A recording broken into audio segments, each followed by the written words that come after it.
Pouquinho tempo um vídeo sobre o que era maniqueísmo, né?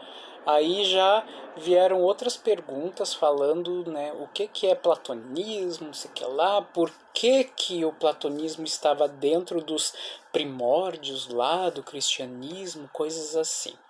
Bem, vocês sabem que Platão ele foi um dos maiores filósofos gregos e também vários autores chegam a falar que o Platão ele é a principal base de toda de toda a filosofia ocidental.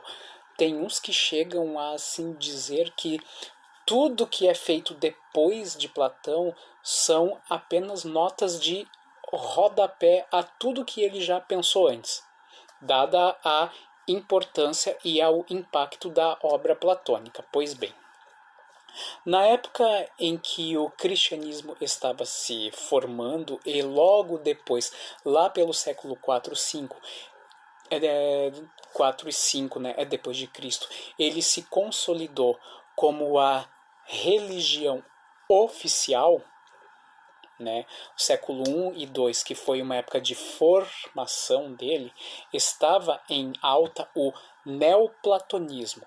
Tudo que tem o neo antes quer dizer algo novo, algo mais recente, né? Então, o neoplatonismo ele é o quê? Ele é o platonismo mais novo. Isso aí aconteceu no século I da nossa era, né? E quais são as características do neoplatonismo?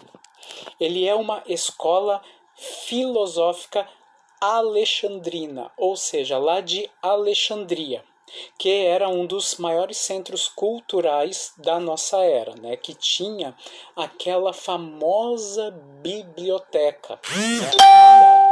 Biblioteca de Alexandria, né? Que depois ela foi queimada, uma pena, porque toda vez que queimam livros me dói a alma.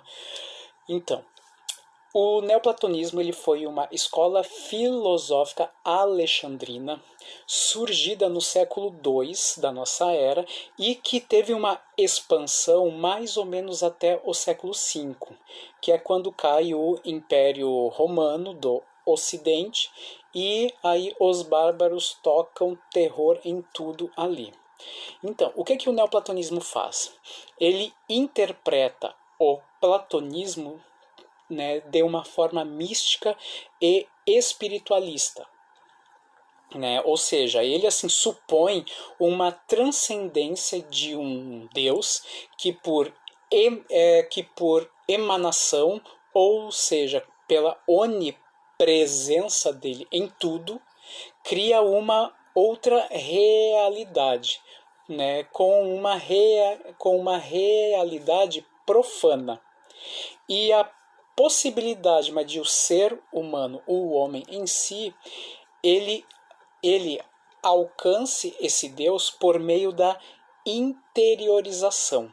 Ou seja, quando ele renega, de certa forma, tudo que vem de forma externa para ele.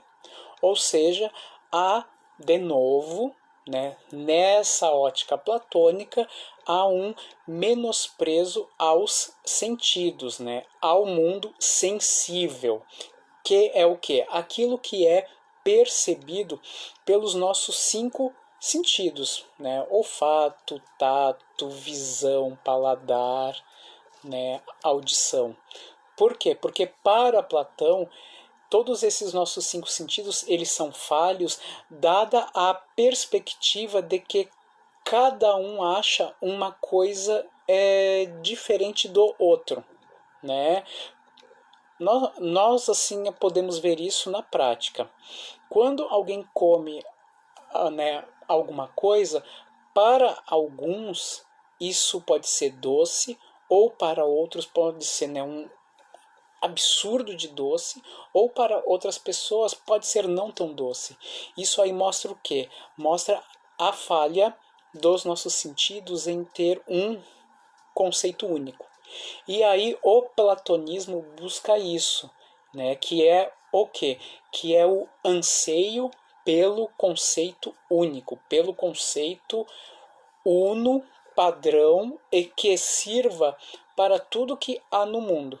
Então, o neoplatonismo, ele pega esse conceito, né, do Platão, né, dessa oposição entre o mundo sensível e o mundo cognoscível, porque vem de gnose, vem de, né, cognocere, que era um verbo latino, que era o verbo saber no sentido de tu conhecer, ou seja, mas de tu experimentar algo. Então, aí o neoplatonismo pega esse conceito básico de Platão e ele transforma isso em algo místico, em algo divino. Ou seja, que Deus, ele era o quê? Ele era o princípio que ele reunia dentro de si todos aqueles conceitos unos e todos aqueles conceitos que eram infalíveis, né? Que eles servem para qualquer situação. Né? O platonismo, nós podemos dar um outro exemplo, assim, ó, a palavra mesa. Todos nós, quando vemos uma mesa, nós assim sabemos mais ou menos o que ela é, né? Mas todas as mesas que nós temos à nossa volta, isso na ótica platônica, todas essas mesas, elas são o quê? Cópias imperfeitas de uma mesa padrão, que ela sim encerra o quê? Perfeição. Né? Então todas as formas do nosso mundo, elas são o quê? Elas são cópias imperfeitas de um conceito que ele é uno, ele é perfeito e ele é imutável. Né? Os conceitos platônicos lá no mundo das ideias, eles são imutáveis, eles nunca sofrem alteração. Né? Tudo que sofre, né, alteração, isso aí faz parte o quê? É do mundo sensível. Nunca do mundo, né, das ideias, né, daquele mundo, né, cognoscível, aquela palavra bem bonita, né? Então é isso, gente. Então o neoplatonismo, dando uma retomada, ele é o quê? Ele é uma reinterpretação mística dos conceitos platônicos. Tudo aquilo que era, né, considerado um reino, né, acessível a quem se dispusesse a pensar como um filósofo, agora se torna o quê? A busca por um Deus que dentro dele, né, reúne todos os conceitos perfeitos e unos.